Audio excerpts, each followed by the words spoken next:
Well, good morning, everybody. It's Tuesday, wonderful Tuesday. Got a lot accomplished yesterday. I hope you all did too. I wanted to just take a minute and chat with you about Chapter 8. Chapter 8 really just says that you are not going to be the best version of yourself as a lone wolf, as an individual, as the Lone Ranger. Success in any area of our lives is a team sport. If we're going to have a good family life, everybody's going to participate in that. If we're going to have a good business life, you're going to have a lot of people as team members, whether it's internal team members and employees that work for you, leaders that you're building, as well as, or whether it's external team. Whether it's in my book, I use the example of a house flipper in the real estate world and needing an escrow agent and a hard money lender and a title officer and a number of really good real estate agents that are very good at doing what it is that they do. The list goes on and on of why we can't do it alone. Number one, that's a key. The key is that we can't do it alone. We can, but it's going to take, the example or analogy that I use in my book. The difference between doing it alone and doing it with a team successfully is the difference between riding a tricycle down the runway of an airport or taking off in a Learjet. That is the difference, because the efforts that you invest will be compounded unbelievably because of the efforts of other people. We talk about leverage. Robert Kiyosaki was the key when it comes to leverage. He was the first one to really to introduce that in a number of his books. Rich Dad, Poor Dad being one of them, right? Rich Dad's Guide to Investing being another. Retire Young, Retire Rich being another. All of those books, to some degree or another, introduce and then take a deeper dive into the concept of leverage.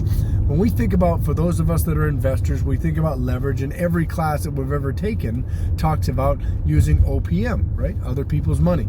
Leveraging other people's money. What are we doing when we buy our home and we just go traditional and we put 20% down and we borrow what? 80%. What are we doing with the bank's money? We're leveraging it, because without that money, without leveraging that money, we wouldn't be able to purchase our home. We leverage other people's money, OPM, in the world of investments. When I put together a real estate apartment deal, I'm pooling together a number of investors, and we're leveraging their money as well as the banks in order to make the deal happen. Well, there's also the leverage of OPT, other people's time, and that's what we're talking about right now. You won't do it alone. There's also OPC, other people's contacts. There's many, many different forms of leverage that we're going to need to do. Like Chapter 8 talks about, you will not do it alone. Success is a team sport in so many ways, and I mean so many ways. And that's difficult for people like me. An addict is a very independent person, I can do it on my own. A personalities, same struggle, right? We don't want to be reliant upon other people. Stephen Covey talks about it in his book, The 7 Habits of Highly Effective People.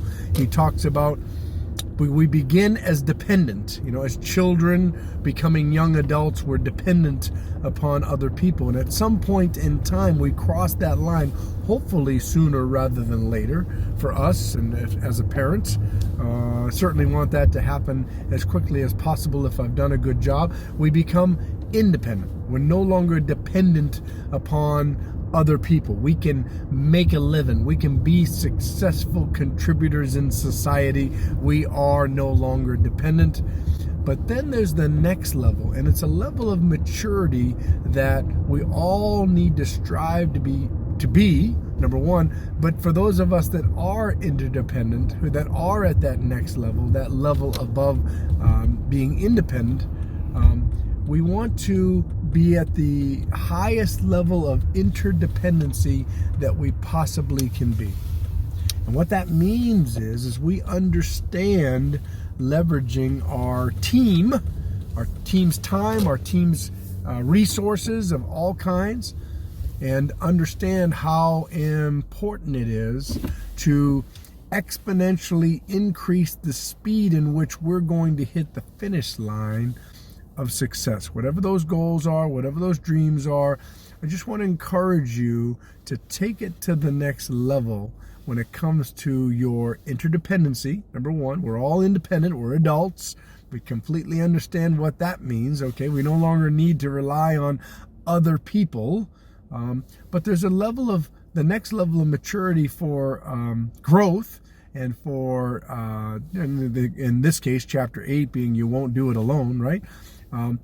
Is leveraging, becoming interdependent, where I'm dependent upon you because you're dependent upon me, and we work that synergy together in order to accomplish the same goal. So, Zig Ziglar talks about, and many of us have heard the saying before, and that is you can have everything you want if you will help enough other people get everything that they want. And that's the key to maturity here, is recognizing that in order for you to have all the things that you want, you're going to need to give enough people the power to get all the things that they want. It's a phenomenal concept that I try to live by. I slip into moments of immaturity and selfishness like the rest of the world. But if we can just follow the 80-20 rule on this, the 80% of the time, 90% of the time, I am truly understanding that I can't do it alone. That law of interdependency, that law of getting you what you want, everything you want, so that I can have everything that I want. And the importance of that, we will all hit our goals and dreams so much faster. And you know what? To act like this life doesn't have a end game, an end date. Life has a start and life has a finish. To act like there is no finish and like we've got an endless amount of days to accomplish our goals and dreams would be tragic. So I hope this helps somebody, and happy Tuesday, and have a wonderful day.